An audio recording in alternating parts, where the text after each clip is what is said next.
Hi friends, അസ്സാം വലൈക്കും. Welcome to my channel. നമ്മുടെ പുതിയൊരു വീഡിയോയിലേക്ക് എല്ലാവർക്കും സ്വാഗതം. ഇന്ന് ഞാൻ വന്നിരിക്കുന്നത് പല്ലിന് വേണ്ടിയിട്ടുള്ള കുറച്ച് നല്ല ടിപ്സുകളുമായിട്ടാണ്. പല്ലിലുണ്ടാകുന്ന പല്ലുവേദന, മോണവേദന, മഞ്ഞക്കറ, വായ്നാറ്റം എന്നീ എല്ലാ പ്രശ്നങ്ങൾക്കുമുള്ള പരിഹാരവുമായിട്ടാണ് നല്ല ടിപ്സുകളാണ് ഈ വീഡിയോയിൽ ഉൾപ്പെടുത്തിയിരിക്കുന്നത്. എല്ലാവരും വീഡിയോ സ്കിപ്പ് ചെയ്യാതെ തന്നെ മുഴുവനായും കാണണം. എത്ര മഞ്ഞക്കറ പിടിച്ച പല്ലാണെങ്കിലും നമ്മുടെ അടുക്കളയിലുള്ള 2-3 സാധനങ്ങൾ ഉപയോഗിച്ച് നല്ല തൂവെള്ള പല്ലാക്കി മാറ്റിയെടുക്കാൻ സാധിക്കും. ഒറ്റ ദിവസം കൊണ്ട് തന്നെ നമുക്ക് നല്ല തൂവെള്ള പല്ലാക്കുന്നതിന് വേണ്ടിയിട്ടുള്ള ടിപ്സ് കാണാം. ആദ്യം നമുക്ക് വീഡിയോയിലേക്ക് പോകാം. പല്ല് ക്ലീൻ ആക്കുന്നതിനായിട്ട് നമുക്കിവിടെ അടുക്കളയിലുള്ള ഉപ്പാണ് ആവശ്യമായിട്ടുള്ളത്. ഒരു പിടി ഉപ്പ് കൊണ്ട് എത്ര മഞ്ഞക്കറ പിടിച്ച പല്ലും തൂവെള്ളയാക്കി എടുക്കാൻ നമുക്ക് സാധിക്കും. ഫസ്റ്റ് ടിപ്പ് കാണാം. അതിന് ഞാനിവിടെ ഒരു കഷ്ണം ഇഞ്ചി എടുത്തിട്ടുണ്ട്. ഇഞ്ചി കുറച്ച് മാത്രം മതി. ഇത് നമുക്ക് നന്നായി കഴുകി വൃത്തിയാക്കി ഒരു ഇടികല്ലിലിട്ട് നന്നായിട്ട് ഇടിച്ച് ചതച്ചെടുക്കാം. ഞാനിവിടെ ഇത് നന്നായിട്ടൊന്ന് ചതച്ചെടുത്തിട്ടുണ്ട്. ഇനി ഇത് നമുക്കൊന്ന് പിഴിഞ്ഞെടുക്കാം. അതിനായിട്ട് ഞാനിവിടെ ഒരു പാത്രം എടുത്തിട്ടുണ്ട്. അതിലേക്ക് നമുക്കതിൻ്റെ ജ്യൂസ് പിഴിഞ്ഞെടുക്കാം.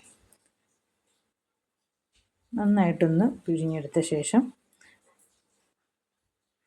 ഒരു 1-2 സ്പൂൺ ജ്യൂസ് മതിയാകും. ആവശ്യത്തിന് നമുക്ക് ഇഞ്ചിയുടെ ജ്യൂസ് കിട്ടിയിട്ടുണ്ട്. ഇനി അതിലേക്ക് നമുക്ക് ആവശ്യമുള്ളത് ഒരു കുറച്ച് ചെറുനാരങ്ങ നീരാണ്.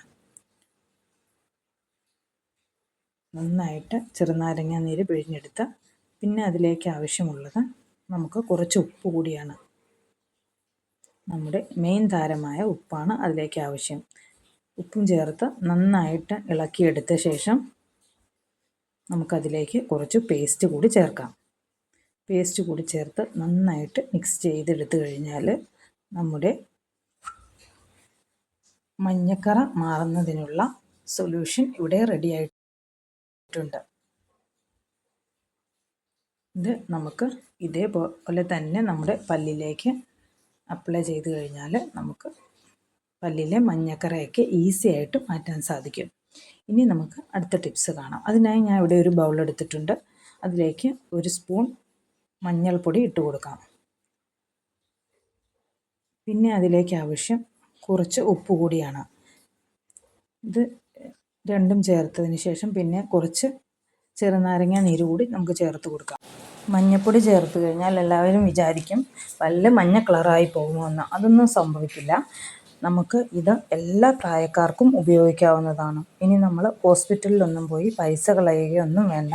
നമ്മുടെ അടുക്കളയിലുള്ള 2-3 ഐറ്റം വെച്ച് തന്നെ നമുക്ക് നമ്മുടെ പല്ല് നല്ല വെളുത്ത തൂവെള്ള പല്ലാക്കിയെടുക്കാൻ സാധിക്കും. ഇത് നന്നായിട്ട് മിക്സ് ചെയ്തെടുത്തിട്ടുണ്ട്. വീഡിയോ കണ്ടുകൊണ്ടിരിക്കുന്ന എല്ലാവരും എൻ്റെ ചാനലൊന്ന് സബ്സ്ക്രൈബ് ചെയ്ത് സപ്പോർട്ട് ചെയ്യണം. നിങ്ങൾ ഒരു മടിയും കാണിക്കാതെ തന്നെ സബ്സ്ക്രൈബ് ചെയ്യണം. എല്ലാവർക്കും ഉപകാരപ്രദമായ വീഡിയോ ആണ് ഞാൻ ചെയ്യുന്നത്. നമ്മുടെ മോണവേദന, പല്ലുവേദന, വായ്നാറ്റം ഇതിനൊക്കെ ഉള്ള സൊല്യൂഷൻ റെഡി ആയിട്ടുണ്ട്. ഇങ്ങനെ ഒരു കുറച്ച് ബ്രഷിലെടുത്ത് നമുക്ക് പല്ല് തേക്കാവുന്നതാണ്. ഇല്ലെങ്കിൽ കൈ വെച്ചിട്ടാണെങ്കിലും നമുക്ക് ഇത് ഉപയോഗിക്കാവുന്നതാണ്. ഇനി നമുക്ക് അടുത്ത ടിപ്പ് കാണാം. അതിനായിട്ട് ഞാനിവിടെ ഒരു ബൗൾ എടുത്തിട്ടുണ്ട്. അതിലേക്ക് 1 സ്പൂൺ ചായപ്പൊടിയാണ് ഇട്ട് കൊടുത്തിരിക്കുന്നത്. ചായപ്പൊടി നല്ല ഒരു ക്ലീനിങ് സൊല്യൂഷനാണെന്ന് എല്ലാവർക്കും അറിയാമല്ലോ. ഇനി അതിലേക്ക് കുറച്ച് ഉപ്പ് കൂടി ചേർത്ത് കൊടുക്കാം. പിന്നെ ഇതിലേക്ക് ആവശ്യമായിട്ടുള്ളത് ചെറുനാരങ്ങയുടെ നീരാണ്. അതും കൂടി കുറച്ച് നമുക്ക് ചേർത്ത് കൊടുക്കാം. ഇനി ഇത് നന്നായിട്ടൊന്ന് മിക്സ് ചെയ്തെടുക്കാം. ഇത് നന്നായിട്ട് മിക്സ് ചെയ്തെടുത്ത് നമ്മുടെ പല്ലുവേദന, മോണവേദന, വായ്നാറ്റം ഇവയ്ക്കൊക്കെ വളരെ ഉപകാരപ്രദമായ ഒരു ഐറ്റമാണ് നമ്മൾ റെഡിയാക്കി എടുക്കുന്നത്. അതിലേക്ക് കുറച്ച് പേസ്റ്റ് കൂടി ചേർത്ത് കൊടുത്ത് നല്ല ഒരു പേസ്റ്റ് പരുവത്തിൽ തന്നെ നമുക്കിത് ആക്കിയെടുക്കാം. ഞാനിവിടെ ഒരു പേസ്റ്റ് രൂപത്തിലാക്കിയെടുത്തിട്ടുണ്ട്. ഇത് വെച്ച് നമുക്ക് നമ്മുടെ പല്ല് നല്ല ക്ലീൻ ആക്കിയെടുക്കാം. വെട്ടിത്തിളങ്ങുന്നത് പോലെ ഒറ്റ യൂസിൽ തന്നെ നമുക്ക് നമ്മുടെ പല്ല് വെട്ടിത്തിളങ്ങുന്നത് പോലെ ആക്കിയെടുക്കാൻ സാധിക്കും. നിങ്ങൾ ഇതെല്ലാവരും ഒന്ന് ട്രൈ ചെയ്ത് നോക്കണം. എല്ലാവർക്കും പല്ലുവേദന, മോണവേദന അങ്ങനെ പല പ്രശ്നങ്ങൾ കൊണ്ട് ബുദ്ധിമുട്ടുന്നവരായിരിക്കും. ഇതിന് നല്ല ഒരു പരിഹാരമാണ് ഈ ടിപ്പുകളൊക്കെ. ഇനി നമുക്ക് അടുത്ത ടിപ്പിലേക്ക് പോകാം. അതിനായി ഞാനിവിടെ കുറച്ച് മാവിൻ്റെ ഇലയാണ് എടുത്തിരിക്കുന്നത്. നമ്മുടെ പണ്ട് കാലത്തുള്ള കാരണവന്മാരൊക്കെ മാവിൻ്റെ ഇല വെച്ചാണല്ലേ പല്ല് തേച്ചുകൊണ്ടിരുന്നത്. എല്ലാവരും തന്നെ അങ്ങനെയായിരുന്നു. അവരുടെ പല്ലിന് ഒരു വേദനയോ മോണവേദനയോ ഒരു വായ്നാറ്റോ അങ്ങനെയൊന്നും ഉണ്ടായിരുന്നില്ല. അവരുടെ 90 വയസ്സായാലും അവരുടെ പല്ല് നല്ല പല്ല് തന്നെയായിരുന്നു. നമുക്കിതിൻ്റെ തളിരിലയാണ് വേണ്ടത്. അതിനായിട്ട് ഞാനിവിടെ ഒരു 5-6 തളിരില എടുത്തിട്ടുണ്ട്. ഇതിനി നമുക്ക് ഒരു മിക്സിയിലേക്ക് കട്ട് ചെയ്തിട്ട് കൊടുക്കാം. ചെറിയ കഷ്ണങ്ങളാക്കി നമുക്ക് മിക്സിയിലിട്ട് കൊടുക്കാം.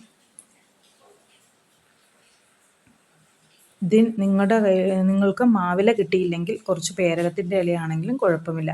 ഇനി ഇതിലേക്ക് ആവശ്യം ഒരു 5-6 ഗ്രാമ്പു കൂടിയാണ്. ഗ്രാമ്പു കൂടി ഇട്ട് കൊടുത്ത് കുറച്ച് ഉപ്പ് കൂടി ഇതിലേക്ക് ചേർത്ത് കൊടുക്കണം. ഉപ്പ് കൂടി ചേർത്ത് കൊടുത്ത് നമുക്ക് ഇത് നന്നായിട്ടൊന്ന് ബ്ലെൻഡ് ചെയ്തെടുക്കാം. നന്നായിട്ട് അരച്ചെടുത്തിട്ടുണ്ട്. ഈ പരുവത്തിൽ കിട്ടിയാൽ മതിയാകും. നമുക്ക് ഈ പരുവത്തിൽ ഒരുപാട് അരഞ്ഞൊന്നും കുഴമ്പ് പരുവത്തിലൊന്നും ആകേണ്ട ആവശ്യമില്ല. ഈ പരുവത്തിലെടുത്ത് നമുക്ക് കുറച്ച് ഇങ്ങനെ എടുത്തു കഴിഞ്ഞാൽ കൈ വെച്ചിട്ട് നമുക്ക് പല്ല് നന്നായിട്ട് തേച്ച് കൊടുക്കാവുന്നതാണ്.